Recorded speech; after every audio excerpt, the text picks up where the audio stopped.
Ahí primera de Timoteo 1, del 12 al 17.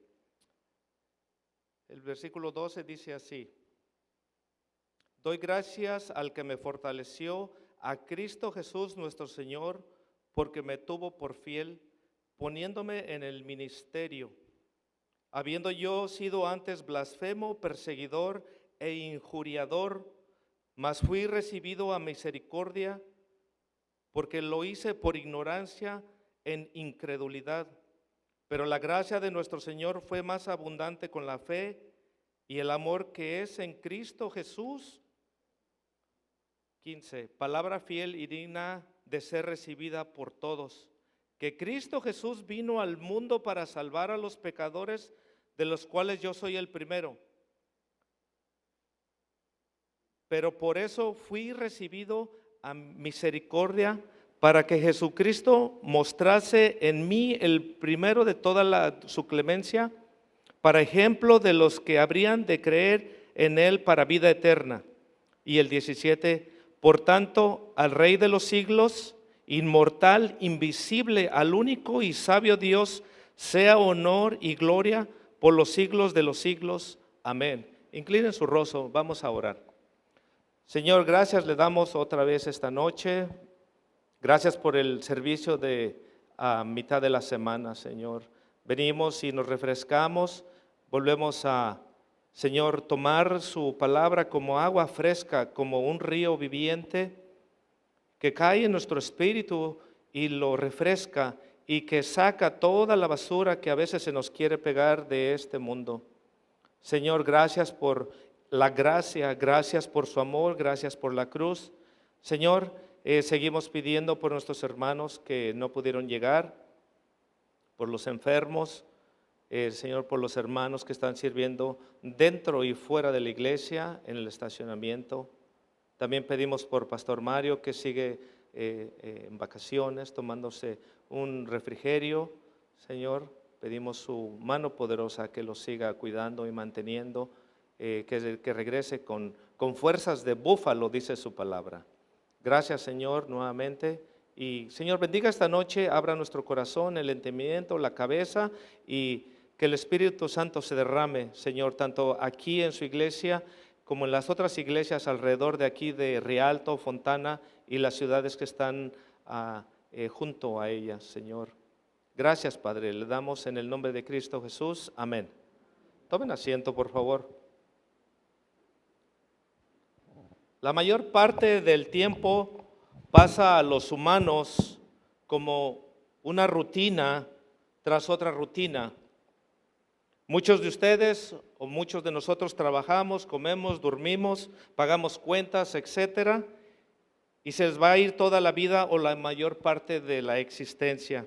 Millones de personas nunca han encontrado en esta vida respuestas a interrogantes filosóficas, religiosas o espirituales. Otras no han cambiado su vida como nacieron y fueron, así se han desarrollado desde la juventud hacia adelante. Otras personas nunca han querido creer en nada, mucho menos en un ser supremo y que fuimos creados y diseñados por Él. Pero la Biblia, el libro de los libros, nos dice que para las personas que quieren creer lo que Dios ha hecho por nosotros en la cruz del Calvario, Dios tiene para ti esta noche, y para los que nos miran por medio de los medios sociales, un cambio drástico o radical de tu vida. Dios puede en esta noche, en un momento, cambiar tu vida, cambiar a tu familia, tu matrimonio y tu destino. Y va a ser un cambio tan radical el que Dios tiene para ti, que va a ser un cambio tan grande que empieza de adentro hacia afuera, y esto incluye tu manera de actuar y de pensar. Cuando nosotros hablamos de la conversión de una persona que lleva una forma de vivir o un estilo de vida, estamos hablando de una persona que iba por un camino con ciertos hábitos y costumbres de vivir, y de repente algo le cambia la vida y camina en otra dirección y sus antiguos hábitos y costumbres los deja para seguir otro estilo de vida. Con este ejemplo nosotros vamos a hablar de otra convicción que es la verdadera, la más profunda y la única que vale la pena para poder dejar lo que antes seguíamos y cambiar y seguir otro estilo de vida al cual Dios te invita esta noche a seguir. Hay 4 factores importantes, radicales, en cualquier conversión a Jesucristo. Hay muchos que dicen, yo creo en Dios, o yo creo en Jesús, crecí en una iglesia evangélica o cristiana. Me enseñaron mis abuelos, mis padres, mis tías. Pero el hecho de que tú digas que eres cristiano o que eres hijo de Dios, hay una gran espacio de lo que tú dices y de lo que realmente ese Cristo ha podido cambiar y transformar totalmente tu vida. Para que realmente exista una conversión hay 4 factores importantes y los vamos a analizar en la vida del apóstol Pablo. En primer lugar, la conversión ocurre durante el curso normal de tu vida o de nuestra vida. Hay muchos que salen de su casa, se suben al camión, les dan un folletito, alguien en el trabajo les habla de Cristo, en el mercado, en el tianguis, en el Swami. Algunos están viendo la televisión y oyen un mensaje que nunca jamás esperaron que iba a recibir, y en ese momento dan el primer paso en su conversión. La conversión ocurre en cualquier momento normal de la vida. En segundo lugar, la conversión es inesperada y repentina. Dios te habla y te dice, tú no puedes seguir viviendo como lo estás haciendo. Tienes que cambiar radicalmente tu manera de pensar, porque si tú sigues en el camino que tú estás ahorita viviendo, vas en un camino de autodestrucción y vas derecho al infierno, es lo que la Biblia dice. Tú te puedes burlar de todo lo que quieras, dice Dios en esta noche, y puedes decir todo lo que quieras en contra de mí. Pero hay caminos que parecen derechos, pero su fin es camino de muerte. Tarde o temprano vas a morir o vamos a morir y vamos a enfrentar la muerte. Tal vez mañana, la semana que viene, el próximo mes, no lo sabemos. Y te tienes que enfrentar al juicio eterno de tu espíritu. Así que la conversión, de repente, Dios te habla en un desayuno, te ilumina y te reta. ¿Me reta? Sí, Dios te reta. Te reta porque cuando tienes un encuentro con Jesucristo, Dios reta tu autonomía, tu propia dependencia. Antes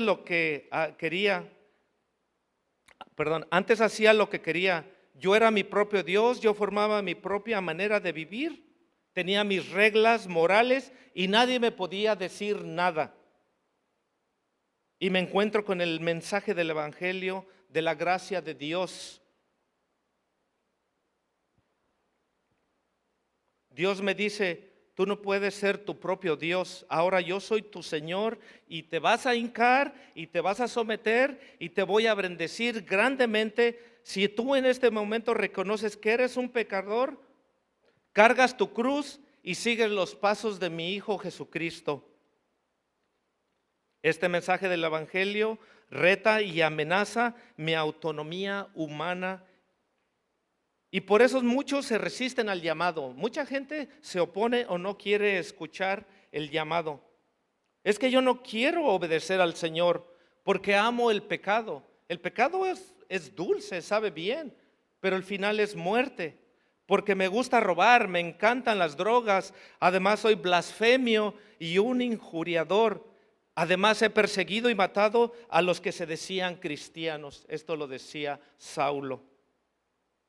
Dios amenaza nuestra autonomía diciendo que ya no podemos vivir como habíamos vivido. En tercer lugar, la conversión tiene que impactar la vida de otras personas que viven cerca de nosotros, tus vecinos, tu familia, tu papá, tus compañeros de trabajo, tu tía, tu abuela, tus hermanos. Tarde o temprano dicen, pero Josecito, qué barbaridad, si era el tigre de Santa Julia. Vendía drogas, asaltaba a la gente, era la amenaza del barrio, era un grosero, un holgazán. Todos le tenían miedo. La conversión impacta necesariamente a la gente que vive cerca de nosotros, porque ellos ven que ya no vivimos ni caminamos el camino que solíamos hacer. La pregunta que Dios nos hace a cada uno esta noche: si no has causado un impacto en tu familia y en tus amistades cercanas, nos tenemos que preguntar si has tenido una conversión genuina y que quizá esta noche tengas que ponerte a cuentas con Dios. La conversión tiene que producir dentro de nosotros un cambio radical de actitudes. La conversión tiene que producir dentro de nosotros un amor a la santidad, un amor a Dios, un amor a sus escrituras como jamás lo habíamos tenido. En segundo lugar, no solamente cambiará nuestra vida amando a Dios, sino que la conversión forzosamente cambiará nuestra vida y tendremos que amar a nuestro prójimo como a nosotros mismos. Si no hay una conversión honesta, voy a invitarlos a que si podemos pasar a Hechos 7 del 58 al 60.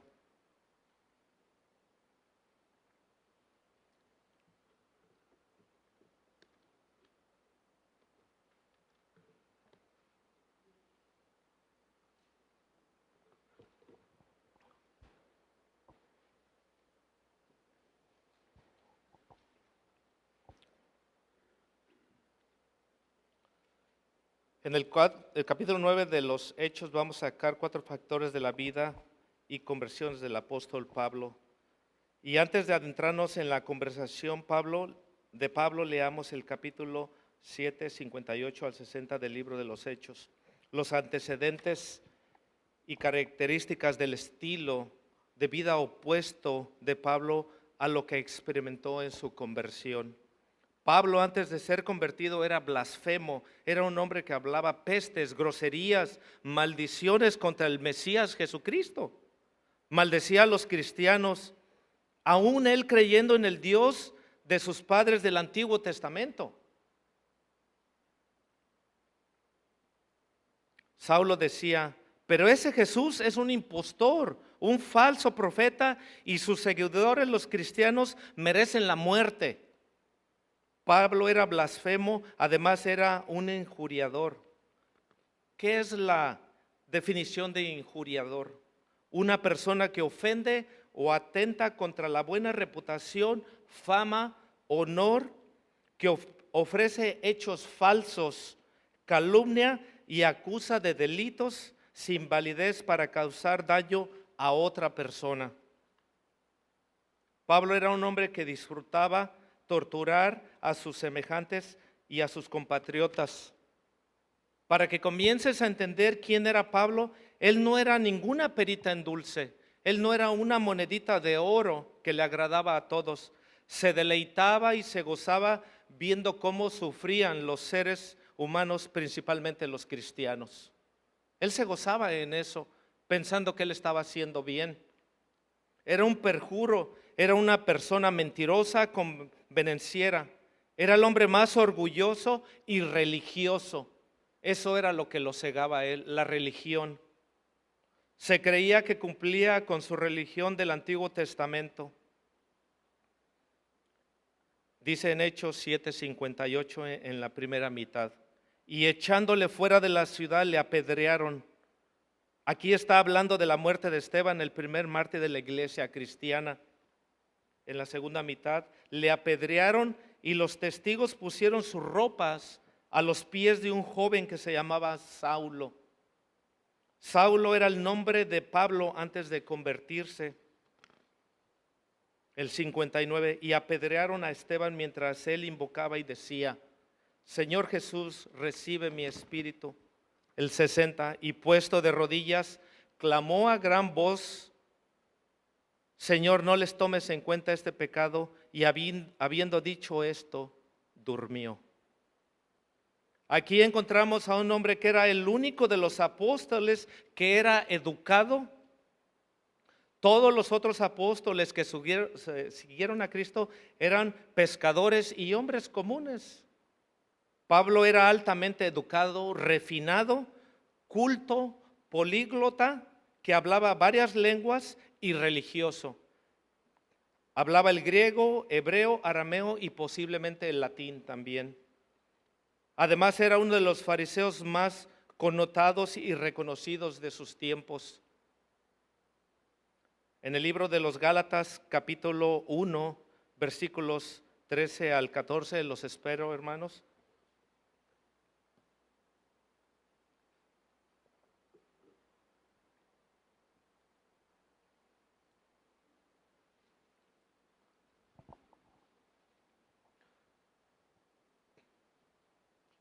El versículo 13, la palabra dice: ya habéis oído acerca de mi conducta en otro tiempo en el judaísmo, que perseguía sobremanera a la iglesia de Dios y la asolaba. El 14, y en el judaísmo aventajaba a muchos de mis contemporáneos en mi nación, siendo mucho más celoso de las tradiciones de mis padres. El mismo Pablo reconoce que él era un perseguidor de la iglesia. Cuando mataron al primer mártir de la iglesia, las ropas ensangrentadas de Esteban las pusieron a los pies del joven Saulo. Y Pablo, indudablemente, por el adjetivo con el cual se autocalifica de injuriador, disfrutó ver cómo ese muchacho era muerto, martirizado hasta la muerte a pedradas. Ese era Pablo, el que escribe la mitad de las cartas del Nuevo Testamento. Ahora sí, estamos en Hechos 9, del 1 al 6. Saulo, respirando aún amenazas y muerte contra los discípulos del Señor, vino al sumo sacerdote. Se levanta un día, se monta en su caballo, y en su corazón había un odio tan grande contra el cristianismo, contra Jesús y contra cualquier seguidor de los discípulos. Y le pidió cartas para las sinagogas de Damasco, a fin que si hallase algunos hombres o mujeres de este camino, los trajese presos a Jerusalén. Pablo estaba convencido que él debía de acabar con esa plaga, con esa secta que se hacían llamar cristianos. Un día, lleno de coraje en su corazón y su espíritu de homicidio, fue con el más grande de los líderes de los sacerdotes. Imagínate, hermano, hermana, en esos tiempos los religiosos daban permiso para matar cristianos. Es como si fueras ahorita y pidieras una licencia para construcción. En ese tiempo era para matar cristianos. Dame carta, sumo sacerdote, quiero ir a Damasco y meterme en todas las sinagogas, y si encuentro cristianos los voy a sacar arrastrándolos para llevarlos a la cárcel y que los torturen y los maten. Ese era su pensamiento, ese era el joven Saulo. En el versículo 3 dice: mas yendo por el camino, aconteció que al llegar cerca de Damasco, repentinamente le rodeó un resplandor de luz del cielo. El 4. Y cayendo en tierra, oyó una voz que le decía: Saulo, Saulo, ¿por qué me persigues?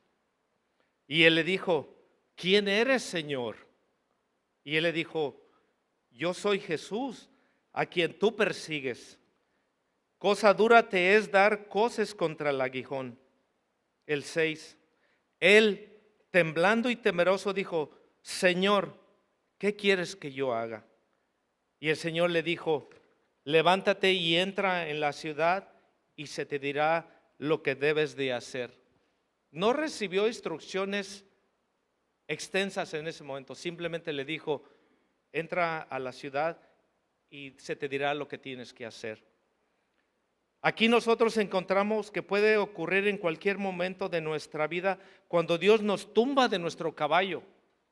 Ahí vas en tu caballo muy campante, bien macho, terco o terca, creyendo que es tu vida y que estás haciendo bien lo que estás haciendo. De repente Dios te ilumina y te sientes totalmente desnudo o desnuda, expuesto a su gracia, y te invita a que dejes ese estilo de vida pecaminoso. Quiere quitarte la venda del pecado porque estás expuesto a perder tu alma por toda la eternidad alejado de su presencia.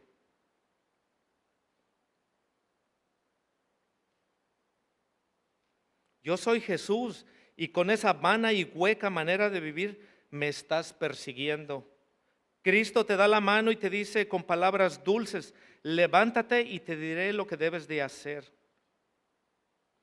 La segunda parte de la conversión es inesperada y repentina. En el versículo 5, como vemos en la palabra, Pablo, cuando le pregunta al Señor: ¿quién eres?, Jesús le dice: yo soy Jesús a quien tú persigues. Quiero que observen que Pablo está literalmente persiguiendo a los cristianos, pero ese Jesús que se le aparece a Pablo le dice que al perseguir a los cristianos estaba persiguiendo a él. Porque los cristianos somos su cuerpo. Los cristianos somos el cuerpo de Jesucristo. Cualquier cristiano que persigue a su hermano o que le hace daño, cualquier cristiano que calumnia a su hermano o insulta a su hermano, está mutilando el cuerpo de Cristo, porque al cuerpo de Cristo es al que le estamos haciendo daño. Cristo se identifica con su iglesia y tocar su iglesia es tocar a Cristo. Tocar a un cristiano es tocar a Jesús, y Él dice que es nuestro escudo y nuestro amparo en todas las tribulaciones. Ahora de repente Pablo se encuentra con una voz y con un hombre que le dice que había estado crucificado y resucitado. Y se da cuenta Pablo por primera vez en su vida que realmente él no estaba persiguiendo y martirizando a los cristianos, estaba persiguiendo a Dios. El daño que le has hecho a tus padres, el daño que le has hecho a tus hijos, a tu esposa, a tu esposo, a tus familiares y a tu propia persona, ha sido antes que con cualquiera aquí abajo en la tierra, ha sido hacia Dios. El hijo pródigo al regresar a casa dice: he pecado contra el cielo y contra Dios. Hasta que tú no entiendas y aceptes esto, amigo o amiga que me escuchas, y hasta que no tengas esa convicción de ese segundo factor inesperado en tu vida, de que de repente te ilumina el Espíritu Santo y descubres que es en contra de Dios tu vida entera, y que lo has entristecido y contra Él has blasfemado, no puedes tener una conversión, un cambio. Sus ojos del alma fueron abiertos y por primera vez en su vida descubría que era a Jesús a quien él había perseguido. Esa fue la encrucijada en la vida del apóstol Pablo. El cambio que ahora iba a sufrir: él iba en su caballo persiguiendo y matando, se enfrentó con Jesús, y de repente un día que nunca lo esperó, su conversión, su encuentro con Jesús cambiaría el destino de su vida. Antes iba por aquel camino, ahora se comenzaría a dirigir por un destino totalmente opuesto. Esta es pues la conversión de un hombre orgulloso, déspota, soberbio, fariseo, legalista, blasfemo, asesino, religioso. Se convertía a un hombre sencillo, manso, que no podía seguir luchando contra ese Cristo resucitado, y en ese momento cae de rodillas y le dice: Señor, ¿qué quieres que yo haga? Nunca podrá haber una conversión en tu vida hasta que reconozcas que es Dios el que debe dirigir tu vida, que es Cristo resucitado al que tú le debes obediencia por causa de que Él en la cruz pagó con su sangre y pagó en nuestro lugar por nuestros pecados. Tú no podrás tener una conversión hasta que no caigas rendido y le digas: aquí está mi espada, mi escudo, mis armas filosóficas, mi falso intelecto, mi falsa moral, todo lo que era, Señor, no tengo nada que ofrecerte, estoy hueco, estoy vacío. Señor, ¿qué quieres de mi vida? ¿Cuál es tu voluntad para mi vida, Señor? A esto se le llama redención. Bienaventurados los mansos, porque ellos heredarán la tierra. La palabra manso significa que has dejado de pelear contra Dios. No se puede ser feliz en la vida y estar en contra de la voluntad de Dios, porque es una felicidad falsa. Porque la felicidad se encuentra solamente dentro de la voluntad de aquel que te dice: yo soy tu Dios, tú eres mi siervo o mi sierva. Ahora comenzaba Pablo a dar los primeros frutos de su nueva vida y destino. Versículos 6 al 9.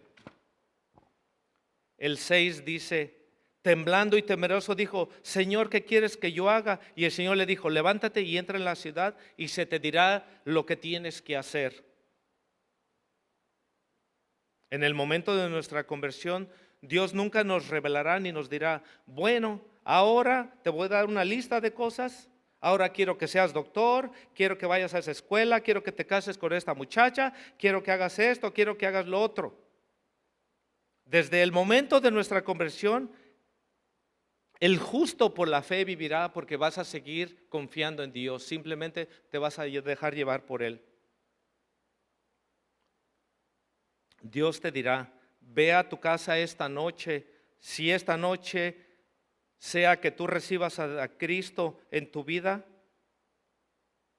híncate, ora, y comenzaré yo a decirte cuando llegues a tu casa y hagas lo que te mando, y mañana te levantes y comiences a leer la Biblia y comiences a buscarme en oración, yo comenzaré a decirte lo que tienes que hacer. Vamos a empezar a caminar en fe, porque vamos a estar confiando en Dios, pase lo que pase. Amén. Dios nos revela escalón por escalón, como dice la canción. Dios te va a iluminar un escalón a la vez. No te va a iluminar toda la escalera, porque quizá nos vamos a caer. Dios no puede echar la luz a los próximos escalones hasta que hayamos subido el primer escalón donde debemos de estar. Si no hemos subido, si no hemos hecho la voluntad de Dios, el día de ayer, en lo que sabíamos que era la voluntad de Dios, no esperes que Dios te ilumine y te revele lo que quieres, o te revele la próxima semana con quién te vas a casar o a qué escuela vas a ir a estudiar, si no has hecho la voluntad de Dios, a lo que Él te ha mandado. Ve a la ciudad y ahí te diré lo que tienes que hacer. El versículo 7: y los hombres que iban con Saulo se pararon atónitos, oyendo a la verdad la voz, mas sin ver a nadie. En el 8: entonces Saulo se levantó de la tierra y abriendo los ojos no veía a nadie, así que llevándole por la mano le metieron a Damasco. Aquí encontramos que en el momento de la conversión comenzamos a cambiar nuestra manera de ver las cosas en el mundo. El momento de la conversión, ya el mundo no lo vemos con nuestros ojos normales. Ya no vemos las discotecas con esa sensualidad e inmoralidad con la que nos atraía antes. Las mujeres ya no podemos verlas con esos ojos de codicia, de lujuria, como las veíamos antes de ser convertidos. Ahora comenzamos a ser revelado en nuestra alma un mundo espiritual de dulzura, de paz, de tranquilidad, de seguridad, de confianza. Y mientras caminamos con esa ceguera del mundo, comenzamos a recibir instrucciones de la voluntad de Dios para nuestra vida. Dice el versículo 9, donde estuvo 3 días sin ver y no comió. Él ya no dependía de su vista, de él mismo. Él dependía de las instrucciones del Señor. Ahora nos encontramos el tercer paso o el tercer factor de una conversión. Ahí estaba Pablo en shock, ciego. No entendía muchas cosas. Lo único que sabía era algo y eso le bastaba. Se encontró con Jesús. Cuando apenas te has convertido, entregado tu vida a Jesús, tus familiares y tus amigos te van a hacer muchas preguntas sobre tu cambio repentino. Tú contestando, no les puedo dar muchas respuestas, no sé muchas cosas y no me explico muchas de ellas. Pero una cosa les digo, me he encontrado con Jesús. Jesús vive. Él es real. He oído el rugido del león. Él es el único que les puede decir. Y si quieren saber más, vamos con mi pastor y le podemos preguntar. Te llevo a donde nos reunimos los cristianos a leer la Biblia y estamos comenzando a descubrir más y más de ese Cristo resucitado que transformó la historia y al mundo. Pero Pablo no sabía nada, estaba ciego, sin ver, sin comer y sin beber. Pablo impacta a una tercera persona con su conversión. El versículo 10 al 12. Había entonces en Damasco un discípulo llamado Ananías, a quien el Señor dijo en visión, Ananías, y él respondió, heme aquí, Señor. Versículo 11. Y el Señor le dijo, levántate y ve a la calle que se llama Derecha, y busca en casa de Judas a uno llamado Saulo de Tarso, porque aquí él ora. Vemos que desde el principio Pablo empezó a orar, a tener una comunicación con Dios, una dependencia. Versículo 12. Y ha visto en visión a un varón llamado Ananías que entra y le pone las manos encima para que recobre la vista. Ananías es impactado, pero con temor. Lo vio llegar y lo reconoció.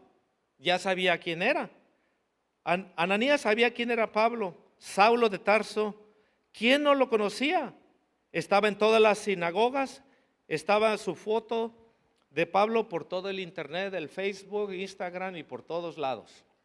¿Cómo no lo iba a conocer si en cuanto lo vio le temblaron los pies al pobre Ananías? Todos los cristianos sabían que era un hombre despiadado, desalmado, que martirizaba, un sádico, que era un asesino, que era un hombre que merecía la muerte.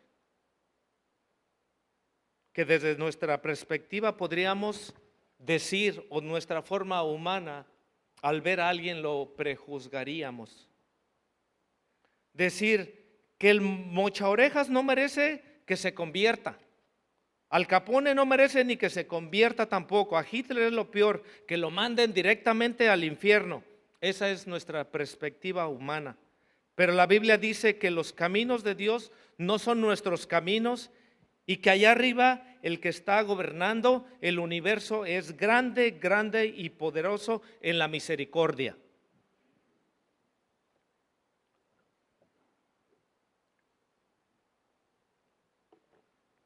Y Dios escogió a Pablo, como leímos en Timoteo.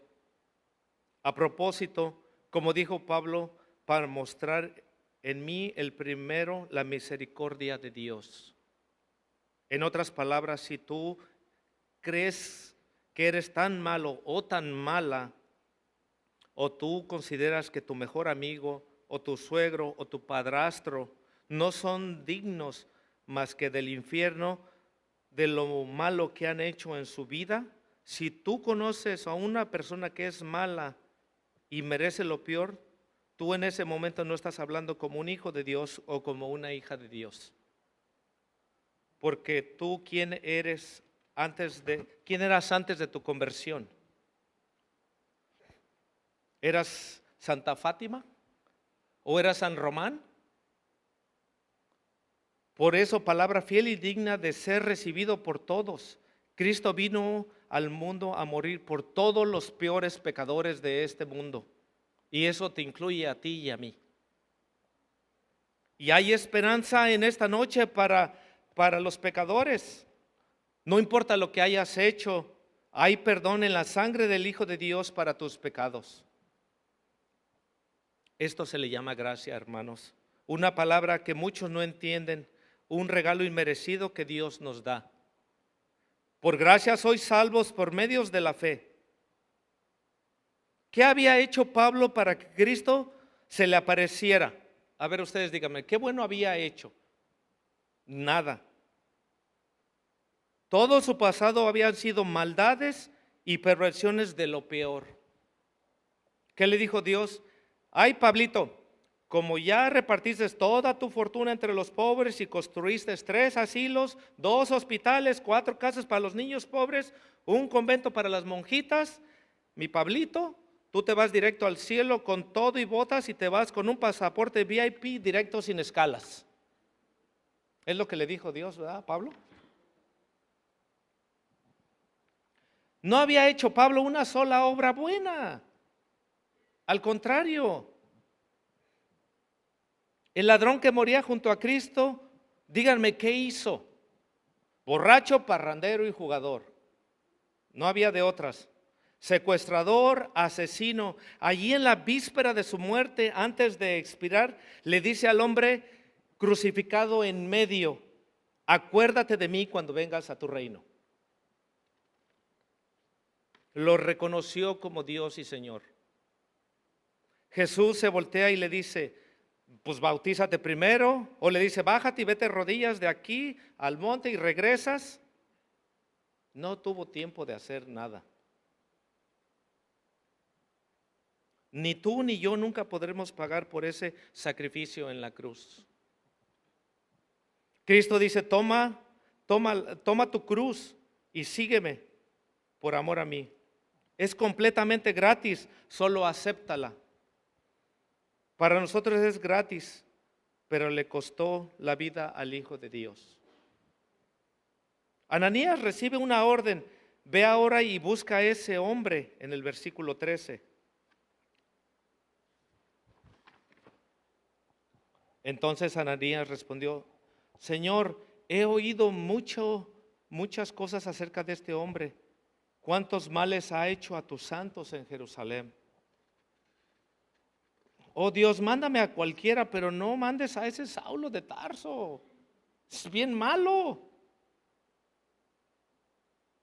¿Qué no sabes quién es ese Señor? Como si Dios no supiera todas las cosas. Versículo 14. Y aún aquí tiene autoridad de los principales sacerdotes para prender a todos los que invocan tu nombre. El 15. Señor le dijo: ve, porque instrumento escogido me es este, para llevar mi nombre en presencia a los gentiles y a los reyes de los hijos de Israel. El 16. Porque yo le mostraré cuánto es necesario padecer por mi nombre. Nuevamente la gracia del Señor se expone aquí. Ananías se rehúsa ante la orden de Dios y le dice: no, Señor. Y un espíritu de temor se apodera de Ananías. Y él dice: Señor, este hombre es conocido por perseguir y encarcelar a los cristianos, habiendo sido anteriormente un hombre blasfemo, injuriador, perseguidor y violador de la ley. Ahora Pablo era un instrumento escogido, algo especial para el Señor, como lo somos cada uno de nosotros cuando nosotros venimos al arrepentimiento y a la conversión y somos lavados por su sangre.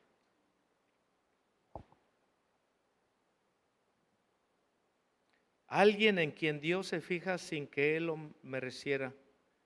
Qué ejemplo más maravilloso, un cambio radical de una persona. Qué maravillosa es la gracia de Dios. Si no hubiera sido por mi Señor, mi alma se hubiera perdido. Sería como el ave tirada en el suelo. ¿Dónde estaríamos todos nosotros que hemos escuchado este mensaje si no hubiera sido por la gracia de Dios y el infinito amor de Dios? ¿Qué hubiera sido de todos nosotros, hermanos?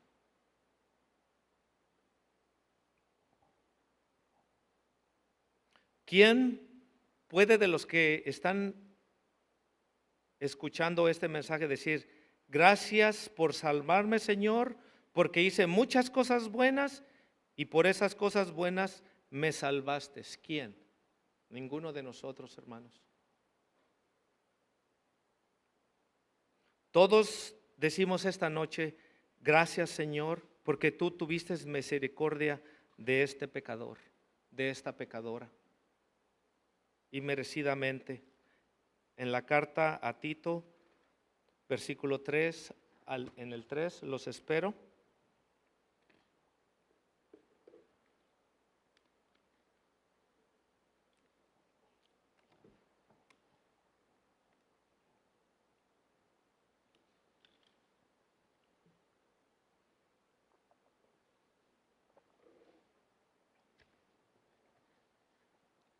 ¿Ya llegaron, hermanos? Porque nosotros también éramos en otro tiempo insensatos, rebeldes, extraviados, esclavos de concupiscencias y de deleites diversos, viviendo en malicia y en envidia, aborrecibles, y aborreciéndonos unos a otros.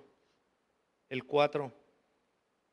Pero cuando se manifestó la bondad de Dios, nuestro Salvador, y su propio amor para con los hombres, nos salvó, no por obras de justicia que nosotros hubiéramos hecho, sino por su misericordia, por el lavamiento de la regeneración y por la renovación en el Espíritu Santo, el cual derramó en nosotros abundantemente por Cristo, por Jesucristo nuestro Salvador, para que justificados por su gracia viniésemos a ser herederos conforme a la esperanza de la vida eterna. Así es, muchos de nosotros, de ustedes, dice Pablo a los corintios, eran ladrones, muchos de ustedes eran adúlteros, muchos de ustedes eran fornicarios, borrachos, llenos de odio, llenos de rencor, confundidos, sin rumbo ni dirección en esta vida. Pero en un momento, un día, inesperadamente, de una forma repentina, Dios se te aparece en tu camino, te ilumina y te dice, vuélvete a mí, yo pagué por ti en esa cruz, cree en mí, en mi sangre derramada, y yo puedo radicalmente, ahora que salgas por esa puerta, ya no vas a ir por el mismo camino. Hoy en esta noche comenzarás una dirección contraria a la vida que llevabas antes de oír este mensaje de Dios. Hermanos, esta es la gracia del Señor. Esta noche, antes de ir a la cama, le vas a decir, pero ¿por qué yo, Señor? ¿Pero por qué me has hablado tan tremendamente esta noche? Porque esta noche ya no voy a poder dormir, porque esta noche ahora mi conciencia me está redarguyendo y me da testimonio de que es verdad que he pecado y la paga del pecado es la muerte, y le vas a decir ahí en tu cuarto, solos tú y Dios, Señor, ten misericordia de mí, salva mi alma. Padre, ya no quiero vivir como he vivido. Regresamos a 1 de Timoteo 1 al 12. El apóstol Pablo dice, doy gracias al que me fortaleció, a Cristo Jesús nuestro Señor, porque me tuvo por fiel poniéndome en el ministerio. El 13, habiendo yo sido antes blasfemo, perseguidor e injuriador, mas fui recibido a misericordia porque lo hice por ignorancia e incredulidad. Pablo le da gracias a Dios de que después de su conversión, Dios hizo su parte. Pablo le dijo y se rindió, Señor, ya no puedo luchar contra ti, ya no puedo seguir con este estilo de vida. Ahora tú dime, Señor, ¿qué quieres que haga? Y Dios, cuando nosotros hacemos nuestra parte, decirle, Señor, creo en tu Hijo, ayúdame, apiádate de mí. Dios entonces desde el cielo envía su Espíritu, que es un espíritu de poder, de amor, de dominio propio para fortalecernos y para poder hacer su voluntad. Dios opera a través de nosotros. Pero te tienes que rendir a Él esta noche. Ya no puedes seguir los pasos que seguías. Tienes que dar una vuelta y seguir al lado contrario. Dios desea usarte en una gran manera como lo hizo con Pablo. Quizá no vayamos a salir a otro país, a otro estado, pero hay mucha gente alrededor de nosotros que tiene necesidad de Jesucristo. Tienen necesidad, tienen hambre del Señor. Necesitan la gracia de Dios para seguir caminando en este mundo. ¿Cómo vamos a esconder un tesoro tan grande que Dios ha puesto en nuestras manos, hermanos? Tenemos que compartirlo y no esconderlo. Dice en 1 Corintios 15:10, pero por la gracia de Dios soy lo que soy, y su gracia no ha sido en vano para conmigo. Antes he trabajado más que todos ellos, pero no yo, sino la gracia de Dios que es conmigo. Dios va a trabajar a través de nosotros, hermanos. Ninguno de nosotros somos estudiados, no somos preparados, somos ignorantes, somos pecadores, somos chuecos en nuestra forma de vivir, pero Dios quiere escribir líneas directas en tu vida chueca. Volvamos a 1 de Timoteo 1:15.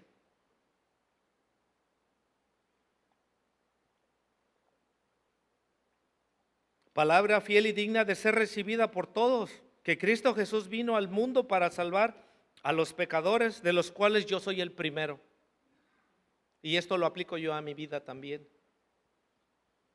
Pecadores, esta noche Dios nos habla. Dios quiere tener misericordia de ti. Dios quiere perdonarte. Dios quiere transformarte radicalmente en tu vida. Dios ya no quiere que sigas caminando solo, pero tú tienes que reconocer que no puedes dejar de pecar. Nuestra naturaleza humana y pecaminosa nos impide acercarnos a Dios, pero Él interviene de una forma milagrosamente, repentinamente y efectivamente. La conversión es un milagro. Antes pecábamos por gusto, nos deleitábamos, pero ya hemos sido santificados y purificados por la sangre y el Espíritu de Dios, para que tengamos una vida diferente a la que vivíamos antes, y para que la gente a nuestro alrededor pueda darse cuenta que verdaderamente la palabra fiel y digna debe de ser recibida por todos. Que si tus pecados esta noche fueron rojos o negros o de cualquier color, y tú crees que ya no hay perdón en ti, que no hay esperanza, te tengo buenas noticias. Porque de tal manera amó Dios al mundo que ha dado a su Hijo unigénito para que no te pierdas y obtengas vida eterna. Dios te ama tanto que Dios entregó su vida en una cruz. Y Dios te promete en esta noche cambiar el rumbo y darle el propósito y el significado que nunca has tenido ni creías. Existen los milagros todavía, hermanos. Cada uno de nosotros somos un milagro, nosotros somos un fruto de alguien que alguna vez escuchó la palabra, se rindió a Cristo y salió y predicó. Salió y compartió la palabra contigo, conmigo, y nosotros somos ese fruto. Antes la Biblia o la palabra de Dios no se compartía en el radio, en los medios sociales, en los tiempos antiguos, era de boca a boca. Y ha sobrevivido a través de 2000 años. Y los han querido terminar, los han querido exterminar, pero ha habido hombres fieles y sinceros, aguerridos a la palabra de Dios. Han cruzado mares, han cruzado tierras, desiertos y han compartido su palabra. Y para terminar, el apóstol Pablo acaba diciendo y reconociendo la grandeza de nuestro Dios. Primera de Timoteo 1:17, nuestro último versículo de esta noche. Y por tanto, al Rey de los siglos, inmortal, invisible, al único y sabio Dios, sea honor y gracia por todos los siglos de los siglos. Amén. Este versículo es muy bonito porque después que vemos la vida de Pablo, de lo que era, de lo que hacía, cómo perseguía a la iglesia, cae rendido y le da el reconocimiento a Dios que merece. Nosotros tenemos que hacer lo mismo esta noche antes de dormir, antes de cerrar los ojos, porque quizá no amanezcamos mañana. Tenemos que reconocer y darle las gracias a Dios por un día más de vida y por la oportunidad que nos ha dado de tener una familia tan grande en Cristo. Nos ha renovado, nos ha enseñado tantas cosas, y si podemos voltear para atrás, vimos o hemos visto la vida que llevábamos. El Señor tiene gran misericordia de nosotros, hermanos. Los voy a invitar a ponernos de pie, vamos a terminar una oración y les voy a pedir a los hermanos de las oraciones, si pueden pasar, por favor, cualquier cosa que tengas, los hermanos les gustaría orar por ti. Después vamos a terminar tal vez en 1 o 2 alabanzas. Y vamos a